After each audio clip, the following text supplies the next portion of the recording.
Azalen was coming back from school. He decided to take a longer route and walk through the park. The weather was nice, and he figured that walking through the park, among the rustling trees, was a better idea than walking next to fast-moving cars. Definitely healthier. So he went to the park. The weather was nice, and there were lots of people in the park. There were also lots of insects flying around. One even landed on his shirt. It sat on his shoulder and walked with Azalen for quite a distance. Only halfway through the park did it take flight. But it didn't fly away. It flew alongside Azalen, continuing to accompany him. At one point, it sat on a tree trunk. Azalen looked in its direction. Such a small insect on such a large trunk would be difficult to spot. But this insect was bright pink and yellow and was very easy to see. After a moment, the insect flew to another insect hiding in the grass near the trunk. It was bright pink and green, but that insect was bigger. Not just bigger, but very big. Azalen approached with interest and saw that it was not an insect. It was some kind of toy, a pink and green disc. Azalen liked it very much. He thought it looked very interesting and decided to take it with him. He ran happily home to show it to his mom and Lilka. His mom saw it first. "What will you use it for?" she asked. "I don't know yet," replied Azalen. "I just really like it." "Have you washed it?" "No, why should I?" "Wash it, Azalen. You found it in the grass. Who knows what was there?" Azalen went to the bathroom to wash the disc, and after washing it, he liked it just as much as before. He tucked it under his belt and hid it with his shirt. He decided to carry it with him. Azalen had always dreamed of a lightsaber like in Star Wars, and this disc glowed from time to time and looked like some kind of light weapon. At least, that's how Azalen saw it. When Lilka entered the room, Azalen remembered that he hadn't shown it to her yet, and took out the disc to show it off. It did indeed impress Lilka, and she ran up happily, hoping that Azalen would give it to her or throw it to her.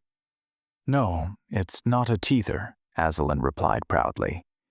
"It's my new super weapon," Azalen announced, and hid the disc back under his belt. Lilka clicked her teeth in dissatisfaction and left the room, letting him know she was offended, but Azalen couldn't let her chew on his new super weapon. "Azalen, will your super weapon make you clean your room faster?" asked his mother as she entered Azalen's room. "Because yesterday." "What's that around your neck?" "It's a necklace, Mr. Tooth," replied Azalen happily. "I can see that." "Is it pretty?" he asked, knowing the answer. "Very nice. Where did you get it?" "Rugi gave it to me for my upcoming birthday. They're planning to visit family abroad next week, and she won't be here. That's why she decided to give it to me now." "That's a really nice gesture," said Mom. "And it was so nicely wrapped," she added, looking into Azalen's backpack and finding the necklace box. "You must be very happy. You love Mr. Tooth. In fact, it's the only cartoon you want to watch." "Because Mr. Tooth is very funny." "He is," admitted Mom. "Now you have a weapon and an amulet, so it's better not to mess with you," laughed Mom. "What about the movie you saw with Rugi? Was that Mr. Tooth too?" "No, it was about superheroes." "Okay. It would be cool to be a superhero like that," replied Azalen. "I'd like to be super strong like them.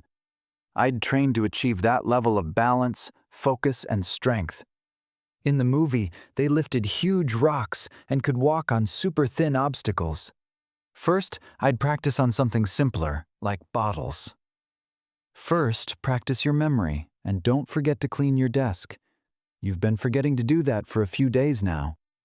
"Oh, I'm talking about saving the world. Cleaning my desk is boring. It won't save the world. But it will save my peace of mind. And I'm part of the world, so you could say that you're saving the world to some extent. Azalen lay down on the bed in disapproval. "I'll clean it up in a minute," he sighed. He had no argument to counter his mother's. She had made a pretty good point, and he had no way to refute it. However, he found one, and decided to use it. "You know, Mom, we don't know what will happen to the dues. The vote was tied, and the government will decide whether the dues will stay with us or not. What if they don't stay? I need to cuddle with them to get some energy. Cleaning won't run away." "It wasn't a tie," Mom denied. "It was just a surprisingly high result for the dues to leave Poland be. But it was voted that they should stay." "But nothing is certain yet." "We do know, Azalenku," Mom said irritably. It was unclear whether she was annoyed that her son was bickering with her, or whether she was actually worried about the result. Azalen noticed a yellow duis sticking out of his mom's sweatshirt pocket. Another green one appeared outside the window. Azalen opened the window and let it in. Duies could pass through matter like ghosts, but only when they switched to a different mode. Semi-transparent. You could see through them then. When they didn't switch modes, they couldn't pass through rooms. This duis was a little bigger, though still quite small. He was the size of a large dog, so Azalen couldn't lift him. So he said to him, "Wait here." Duis sat down on the bed. Azalen went to the closet and took out a baseball cap.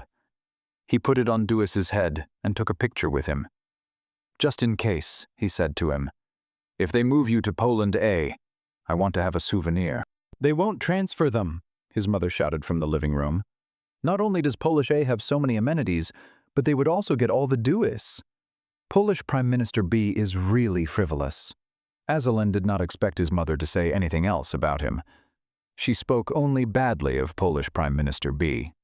"Is the Polish Prime Minister A cool?" asked Azalen. "He's so-so," replied his mother. "And the one for the whole of Poland?" he continued. "He's also average," she replied. "That's a shame," said Azalen. "We'll have to choose a cool one next time," he said as if it were obvious, and his mother laughed. "You're right," she replied. "Mom." Azalen left the room, and Duis ran after him. "Why does Polish A want duis, but some of us don't?" "Because an unhealthy smear campaign was launched against them," replied his mother. "They lied, that they could weaken us if Tumult attacked us." "Yes, but those are lies told by Tumult spies." "I see," replied Azalen. "And why does Tumult want to attack Poland B and not Poland A?" "Because they are richer and will certainly defend themselves." "But we are one Poland. If it attacks us, it will attack them too." "That's true. But we have poorer areas. We live poorer lives, and they wouldn't defend us. They would definitely chase them away after a while, but at least for a certain period of time, Tumult could plunder something here. Get rich. Steal. But if we are poorer, what would he steal? Deposits. We have deposits. Poland currently has 1,000 square kilometers and is divided in half. There is Old Poland, or Poland A, which is richer, and New Poland, or Poland B, which is poorer. We got the new parts some time ago, after another world war. Many countries did not survive. Many nationalities died out, and their territories were divided among other countries. In these areas, where we live, not everything has been sorted out yet. You could say that in terms of thinking and security, there are some remnants of the war. That's why we have lasers, and they don't. That's why, replied Mom. They have different structures there. If Poland A did that, other countries would have to react, and so on. There aren't any specific regulations for the new territories yet. They are being created, and this applies to all countries in the world. These new territories are more vulnerable and poorer. If we lived in Poland A, it would be better, but apartments there are very expensive, sighed Mom. I like living here. replied Azalen. I don't, replied Mom. I worry about your health and safety. Health? The Tumult are lasers that poison us, his mother reminded him. We have special trees that protect us, Azalen reminded her. Yes, they absorb a lot of radiation. They help a lot, but never 100%. I've heard that many children end up in hospital, and older people die faster. Newborns are born with defects. Anyway, why am I telling you this? These are adult matters. What about Mars? Maybe we could live there. There are only factories there. Dad used to work there. He did, once, replied his mother. And now? Asked Azalen. His mother looked at him, and Azalen felt that he might have asked too much. I don't know, dear. You know we're not in touch with him. I don't know where he is or what he's doing. He's not interested in us, so we're not interested in him. Did I ever see him? Asked Azalen. When you were very little. Very small? Very, very small. You were maybe a month or two old. And then nothing. Then nothing. That's what he decided. Azalen returned to his room and called out to Green Duis, wanting to cuddle with him. Where are you going? He asked, surprised to see that instead of jumping on the bed, he was leaving. He has to go, explained his mother. They're supposed to show up for some government inspection today after the vote. They'll be counting them, checking them, doing all sorts of other stupid things with our public money. That's not cool. I wanted to cuddle, he replied. You have Lilka, his mother suggested. She's always willing to cuddle. Right, agreed Azalen, and ran to look for the dog who was lying on the balcony. Azalen didn't even notice how almost the whole day had flown by. He packed his things for school because tomorrow was Monday, unfortunately. He went to bed. When his mother woke him up, he had the impression that it was the middle of the night. It seemed very dark, and he had the impression that he had only slept for 2 hours, maybe 3. Get up, Azalen, she said to him in an annoyed voice. Did they oversleep? He looked at his watch. It didn't seem like it was the middle of the night. But it was the middle of the night. Come on, get up, his mother urged him, her voice annoyed, maybe even a little aggressive. But Azalen, immediately, she interrupted him. Azalen stood up, sensing the seriousness of the situation. What happened? He asked. Nothing happened, she replied, and grabbed Azalen's hand. But where will we go? Where will we go? She thought frantically.